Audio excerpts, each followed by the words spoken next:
बिस्मिल्लाहिर्रहमानिर्रहीम। अस्सलाम वालेकुम। उम्मीद करती हूँ सब अपने ईमान के साथ खैरियत से होंगे।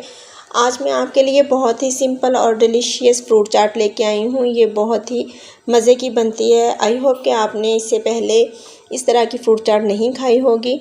ये मैंने बहुत ही डिफरेंट फ्रूट चाट बनाई है और सिंपल है। इसके लिए खुला सा पैन ले लें फ्रूट चाट बनाने के लिए। इसमें मैं संदल का शरबत यूज़ कर रही हूँ। आपके पास जो भी शरबत हो वो आप यूज़ कर सकते हैं, बजूरी का या इलायची का। और मैंने ये मैंगो का पल्प डाला है, तकरीबन 2 टेबल स्पून होंगे। आप मैंगो फ्रेश भी डाल सकते हैं। और 2 टेबल स्पून इसमें चाट मसाला जाएगा। ये बहुत ही मज़े की चाट बनती है और आप लाजमी इसको ट्राई करें। हम इन सब चीज़ों को अच्छी तरह मिक्स करेंगे। मिक्स करने के बाद फिर हम इसमें फ्रूट ऐड करेंगे। आई होप कि आपने ऐसी फ्रूट चाट पहले नहीं खाई होगी। डिफरेंट रेसिपीज़ हैं फ्रूट चाट की, लेकिन ये बहुत ही सिंपल और डिलीशियस रेसिपी है फ्रूट चाट की।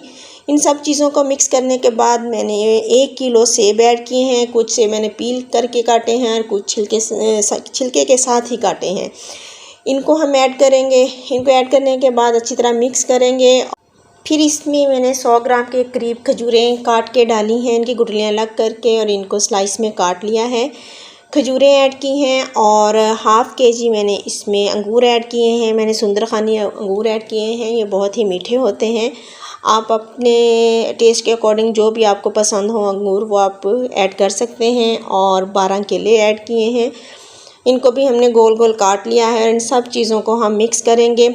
मिक्स करने के बाद स्टेज पे आप चेक कर सकते हैं, अगर आपको थोड़ा चाट मसाला कम लगे या आपको सिरप कम लगे संदल का तो आप ऐड कर सकते हैं। मुझे थोड़ा मैंगो का टेस्ट कम आ रहा था, इसलिए मैंने 1 टेबल स्पून मैंगो का पल्प ऐड किया है। और इसको अच्छी तरह मिक्स करेंगे। मिक्स करने के बाद फिर हम इसको सर्विंग बाउल में डालेंगे और इंजॉय करेंगे। देखिए माशाल्लाह फाइनल लुक हमारे फ्रूट चाट की बहुत ही मज़े का है। आप लाजमी इस रेसिपी को फॉलो करें। यकीन माने इसमें जो संदल की खुशबू और टेस्ट है वो बहुत ही मज़े का है। आप लाजमी इसको ट्राई करें। आपको अगर रेसिपी अच्छी लगे अपने दोस्तों और रिश्तेदारों में ज़रूर शेयर किया करें। और आप मुझे अपनी दुआ में हमेशा याद रखें। जज़ाकल्लाहु खैरन कसीरा।